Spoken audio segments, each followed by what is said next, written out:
नमस्कार दोस्तों। भारतीय संविधान सिर्फ एक कानूनी दस्तावेज नहीं है, बल्कि यह हमारे देश की आत्मा है। यह तय करती है कि इस विशाल लोकतंत्र में किसे कौन से अधिकार मिलेंगे और इन अधिकारों की शुरुआत होती है आपकी पहचान से, यानी आपकी नागरिकता से। क्या आप भारत के नागरिक हैं? आप कहेंगे हाँ, बिल्कुल। लेकिन क्या आप जानते हैं कि 26 जनवरी 1950 को जब हमारा संविधान लागू हुआ, तब नागरिकता तय करने के नियम क्या थे? पाकिस्तान से आए प्रवासियों को नागरिकता कैसे मिली और क्यों संसद के पास नागरिकता बदलने की असीमित शक्ति है? आज के इस विश्लेषणात्मक वीडियो में हम भारतीय संविधान के भाग 2 के अंतर्गत आने वाले अनुच्छेद 5 से अनुच्छेद 11 आर्टिकल 5 टू 11 का पूरा विवरण देखेंगे। हम हम हर एक अनुच्छेद की कानूनी भाषा, उसके पीछे के ऐतिहासिक कारण और सुप्रीम कोर्ट के महत्वपूर्ण फैसलों को समझेंगे, जिससे कि यह वीडियो भारत के हर एक नागरिक के लिए एक संपूर्ण मार्गदर्शन देने वाला, प्रदान करने वाला साबित हो सके। तो चलिए शुरू करते हैं। इस विषय में गहराई से उतरने से पहले हमें यह समझना होगा कि नागरिकता यानी सिटीजनशिप इतनी महत्वपूर्ण क्यों है। राजनीति विज्ञान में नागरिकता का मतलब है व्यक्ति और राज्य के बीच का कानूनी और राजनैतिक संबंध। भारत में एकल नागरिकता सिंगल सिटीजनशिप का प्रावधान है, जो हमने ब्रिटेन संविधान से लिया है। इसका मतलब है कि आप सिर्फ भारत के नागरिक हैं, किसी विशेष राज्य जैसे उत्तर प्रदेश, महाराष्ट्र इत्यादि के नहीं। नागरिक होने के नाते आपको कुछ ऐसे मौलिक अधिकार, फंडामेंटल राइट्स मिलते हैं जो विदेशियों को नहीं मिलते। जैसे आर्टिकल 15, धर्म, मूलवंश, जाति, लिंग या जन्म स्थान के आधार पर भेदभाव से मुक्ति। आर्टिकल 16, लोक नियोजन, पब्लिक एम्प्लॉयमेंट में अवसर की समता। अनुच्छेद 19, अभिव्यक्ति, संघ बनाने और स्वतंत्र विचरण करने की स्वतंत्रता। अनुच्छेद 29 और 30, सांस्कृतिक और शैक्षणिक अधिकार। इसके अलावा वोट देने का अधिकार और राष्ट्रपति, प्रधानमंत्री या जज जैसे उच्च पदों पर बैठने का अधिकार सिर्फ और सिर्फ भारतीय नागरिकों को ही है। जब 1947 में देश आजाद हुआ तो विभाजन की त्रासदी के कारण लाखों लोग पाकिस्तान से भारत आ रहे थे और भारत से पाकिस्तान जा रहे थे। ऐसे दंगों और विस्थापन के माहौल में यह तय करना एक बहुत बड़ी चुनौती थी कि किसे भारत का नागरिक माना जाए। इसलिए संविधान निर्माताओं ने भाग 2 में नागरिकता के स्थायी नियम नहीं बनाए। उन्होंने केवल 26 जनवरी 1950 संविधान लागू होने की तिथि के दिन नागरिकता तय करने के नियम लिखे। भविष्य के लिए यह जिम्मेदारी संसद को सौंप दी गई। अब शुरुआत करते हैं अनुच्छेद 5 से। यह अनुच्छेद उन लोगों की वकालत करता है, उन लोगों की बात करता है जो संविधान लागू होने के समय 26 जनवरी 1950 से पहले भारत में रह रहे थे। इस अनुच्छेद के तहत नागरिकता पाने के लिए पहली और सबसे जरूरी शर्त यह थी कि व्यक्ति के पास भारत का अधिवास, डोमिसाइल होना चाहिए। अधिवास का कानूनी मतलब है वह स्थान जहां कोई व्यक्ति स्थायी रूप से रहने के इरादे से रहता है। सिर्फ अस्थायी रूप से रहना अधिवास नहीं कहलाता है। अधिवास के साथ साथ व्यक्ति को निम्नलिखित 3 शर्तों में से कम एक शर्त पूरी करनी आवश्यक। पहली शर्त, उसका जन्म भारत के राज्य क्षेत्र में हुआ हो। दूसरी शर्त, या तो उसके माता पिता में से किसी एक का जन्म भारत में हुआ हो। तीसरी शर्त, वह संविधान लागू होने से ठीक पहले कम से कम 5 वर्षों तक साधारण तौर पर भारत में रहा हो। सुप्रीम कोर्ट ने प्रदीप जैन बनाम भारत संघ 1984 के मामले में स्पष्ट किया था कि भारत का संविधान केवल एक ही अधिवास, डोमिसाइल ऑफ इंडिया को मान्यता देता है, राज्यों के अलग अलग अधिवास को नहीं। अनुच्छेद 5 ने भारत के मूल निवासियों को बिना किसी जटिल कानूनी प्रक्रिया के सीधे नागरिकता प्रदान कर दी थी। अब बात करते हैं अनुच्छेद 6 की। विभाजन के समय लाखों लोग पाकिस्तान के क्षेत्रों को छोड़कर भारत आ गए। यह अनुच्छेद विशेष रूप से उन्हीं प्रवासियों माइग्रेंट्स के लिए लिखा गया। अनुच्छेद 6 के तहत नागरिकता देने के लिए एक बुनियादी योग्यता यह थी कि उस व्यक्ति के माता-पिता या दादा-दादी में से किसी का जन्म अविभाजित भारत अनडिवाइडेड इंडिया यानी 1935 के भारत शासन अधिनियम वाले भारत में हुआ होना चाहिए। इसके बाद कानून ने प्रवासियों को 2 श्रेणियों में बांटा, जिसके लिए 19 जुलाई 1948 की तारीख तय की गई। इस दिन भारत और पाकिस्तान के बीच परमिट सिस्टम लागू हुआ था। श्रेणी 1 में 19 जुलाई 1948 से पहले आने वाले लोग थे, जिसमें कोई व्यक्ति इस तारीख से पहले पाकिस्तान से भारत आ गया था तो वह भारत में आने की तारीख से ही सामान्य रूप से रहने के कारण सीधे भारत का नागरिक मान लिया गया। इसके लिए किसी पंजीकरण की आवश्यकता नहीं थी।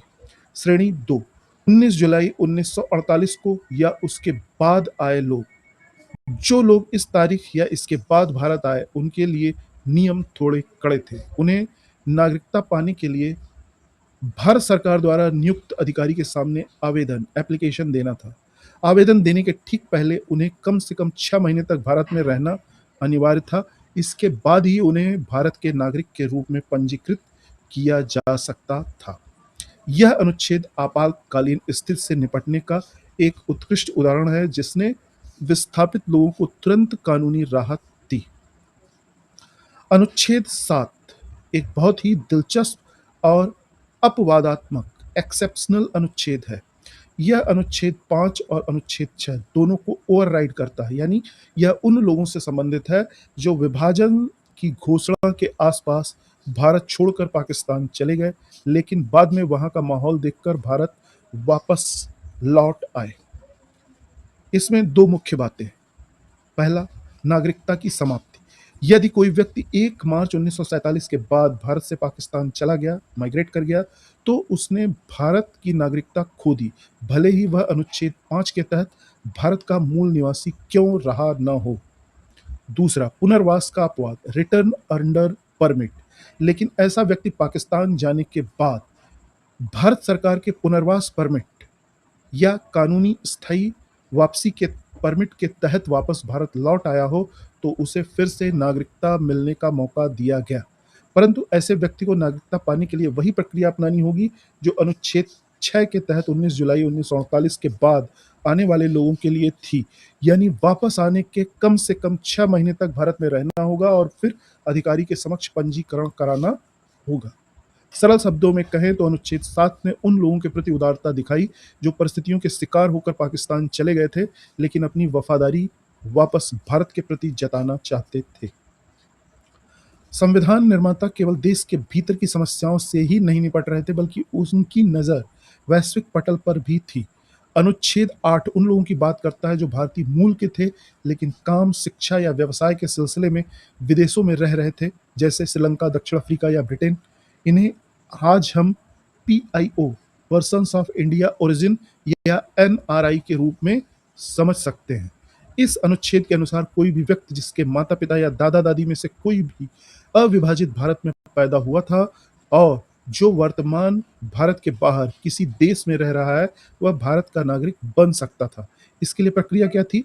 उसे उस देश में मौजूद भारत के राजनयिक काउंसिल प्रतिनिधि, डिप्लोमेटिक और काउंसलर रिप्रेजेंटेटिव यानी इंडियन एम्बेसीज में जाकर नागरिक के रूप में अपना पंजीकरण कराना था। यह पंजीकरण संविधान लागू होने के पहले या बाद में कभी भी कराया जा सकता था। इस अनुच्छेद का मुख्य उद्देश्य यह सुनिश्चित करना था कि आज़ादी की लड़ाई के दौरान या उससे पहले जो देश प्रेमी या नागरिक बाहर चले गए थे, उनकी भारतीय पहचान और नागरिकता का अधिकार खत्म न हो। अब वापस आते हैं भारतीय नागरिकता के सबसे बुनियादी और सख्त सिद्धांत पर, जो निहित है अनुच्छेद 9 में। यह अनुच्छेद भारत में दोहरी नागरिकता, डुअल सिटीजनशिप पर पूर्ण प्रतिबंध लगाता है। अनुच्छेद 9 स्पष्ट रूप से यह घोषणा करता है कि यदि किसी व्यक्ति ने किसी विदेशी देश की नागरिकता स्वेच्छा से स्वीकार कर ली है तो वह अनुच्छेद 5, 6 या 8 के आधार पर भारत का नागरिक नहीं रहेगा, उसकी भारतीय नागरिकता तत्काल प्रभाव से ही समाप्त हो जाएगी। भारत सरकार ने कभी भी दोहरी नागरिकता की अनुमति नहीं दी है। हालांकि आगे चलकर संसद ने विदेशी भारतीयों के लिए OCI overseas citizens of India card की शुरुआत की, लेकिन वह एक दीर्घकालीन वीजा, लॉन्ग टर्म वीजा और कुछ आर्थिक सुविधाएं देता है। ओसीआई कार्ड धारकों को भारत में वोट देने या सरकारी नौकरी पाने का अधिकार नहीं होता है। इसीलिए अनुच्छेद 9 यह साफ करता है कि आपकी राजनीतिक वफादारी केवल भारत देश के प्रति होनी चाहिए। अनुच्छेद 10 नागरिकों को एक बहुत बड़ी सुरक्षा गारंटी देता है।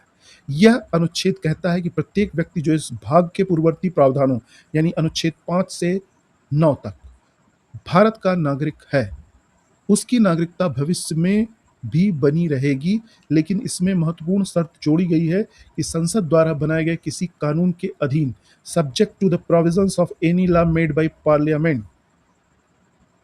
इसका संवैधानिक महत्व क्या है? इसका मतलब है कि देश की कार्यपालिका एग्जीक्यूटिव यानी सरकार अपनी मर्जी से या किसी राजनीतिक बेस के कारण आपकी नागरिकता नहीं छीन सकती है। आपकी नागरिकता केवल तभी बदलती है या छीनी जा सकती है जब संसद यानी पार्लियामेंट इसके लिए कोई उचित कानून बनाए। यह अनुच्छेद नागरिकों को मानसिक शांति देता है कि सरकार बदलने से उनकी नागरिकता पर कोई आंच नहीं आएगी।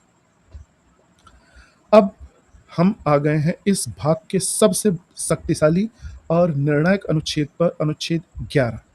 जैसा कि शुरुआत में ही हमने डिस्कस किया था कि संविधान निर्माताओं ने नागरिकों के लिए स्थायी नियम नहीं लिखे थे, उन्होंने अनुच्छेद 11 के जरिए संसद को यह पूर्ण और असीमित शक्ति दे दी कि वह भविष्य में नागरिकता के अर्जन एक्विजिशन यानी नागरिकता कैसे मिलेगी, नागरिकता की समाप्ति टर्मिनेशन यानी नागरिकता कैसे जाएगी और नागरिकता से जुड़े अन्य सभी विषयों पर कानून बना सके।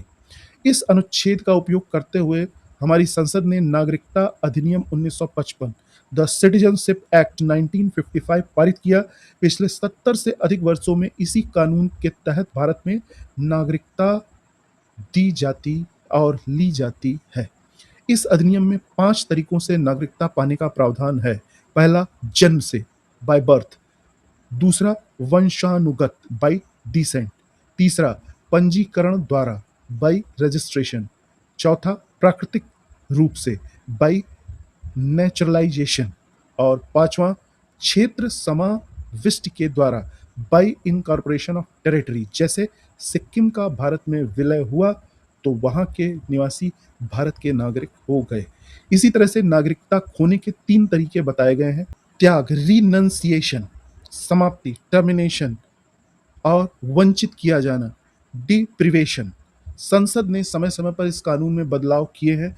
इसमें हालिया और सबसे चर्चित नागरिकता संशोधन अधिनियम 2019 CAA था, जिसके तहत 3 पड़ोसी देशों के प्रताड़ित अल्पसंख्यकों को नागरिकता देने के नियमों को आसान बनाया गया था। यह सब अनुच्छेद 11 के कारण ही संभव हो सका है। तो दोस्तों, आज के इस विश्लेषण में हमने यह जाना कि भारतीय संविधान का भाग 2 एक तरफ जहां विभाजन की ऐतिहासिक परिस्थितियों को संभाल रहा था, वहीं दूसरी तरफ अनुच्छेद 11 के माध्यम से भविष्य के भारत के लिए एक मजबूत और लचीला ढांचा भी तैयार कर रहा था। अनुच्छेद 5 से 11 का सफर यह दिखाता है कि भारतीय नागरिकता कितनी अनमोल है और इसके पीछे कितनी गहरी और संवैधानिक सोच काम कर रही थी। उम्मीद है आपको यह विश्लेषणात्मक वीडियो बेहद ज्ञानवर्धक लगा होगा। अगर इस विषय से संबंधित कोई सवाल है तो नीचे कमेंट सेक्शन में जरूर पूछें। वीडियो पसंद आया हो तो लाइक करना ना भूलें, चैनल को सब्सक्राइब जरूर करें। फिर मिलते हैं अगले वीडियो में। धन्यवाद। जय हिंद, जय भारत।